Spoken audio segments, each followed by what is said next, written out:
Ordem nessa suruba. Tudo está indo bem, tudo será decidido na propina, quer dizer, na justiça. Objeção? Mas a defesa tem uma nova prova. Como sua irmã. Tudo bem, traz a galera aqui. A mãe dele? Não, objeção. Evidência. Você não tem nova evidência. Eu tenho uma nova evidência. Filho da puta. Não fale isso de mim. É minha irmã, não minha mãe. Vai que dá! Legal! Desculpa, errei. Não, esquece a evidência. Agora eu ganho esse tribunal. Tudo bem. Tudo está empatado. Droga!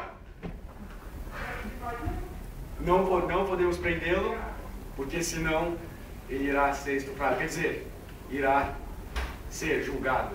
Não podemos soltá-lo, porque senão ele irá estuprar. Quer dizer, viver a vida normalmente. Então tudo será decidido no Jockey Pô. Então.